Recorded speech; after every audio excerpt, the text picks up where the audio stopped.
Mobile phone ఒక్కసారిగా పెద్ద శబ్దంతో మోగుతూ స్క్రీన్పై జాతీయ విపత్తు నిర్వహణ సంస్థ నుండి ఏదైనా సందేశం కనిపిస్తే అసలు కంగారు పడకండి.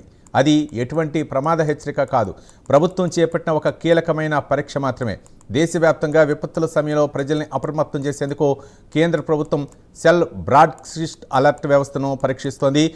సునామీలు, భూకంపాలు, పిడుగుపాట్లు లేదా గ్యాస్ లీకేజీల వంటి అత్యవసర సమయాల్లో లక్షలాది మంది ప్రజలకు క్షణాల్లో సమాచారాన్ని చేరవేయడం ఈ వ్యవస్థ ముఖ్య ఉద్దేశం. దీని ద్వారా విపత్తు సంభవించే ముందు ప్రజలు సురక్షిత ప్రాంతాలకు వెళ్లే అవకాశం కలుగుతుంది. ప్రభుత్వం స్వదేశీ సాంకేతికతో రూపొందించిన ఈ సెల్ బ్రాడ్కాస్ట్ సిస్టమ్ పనితీరును నిర్ధారించుకోవడానికి ఈ జాతీయ స్థాయి పరీక్షలను నిర్వహిస్తోంది.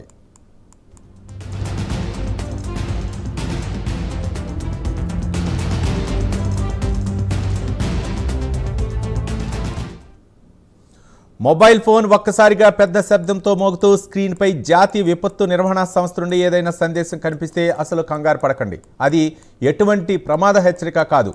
ప్రభుత్వం చేపట్టిన ఒక కీలకమైన పరీక్ష మాత్రమే. దేశవ్యాప్తంగా విపత్తుల సమయంలో ప్రజల్ని అప్రమత్తం చేసేందుకు కేంద్ర ప్రభుత్వం సెల్ బ్రాడ్కాస్ట్ అలర్ట్ వ్యవస్థను పరీక్షిస్తోంది.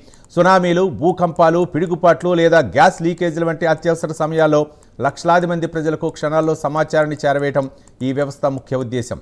దీని ద్వారా విపత్తు సంభవించే ముందే ప్రజలు సురక్షిత ప్రాంతాలకు వెళ్లే అవకాశం కలుగుతుంది.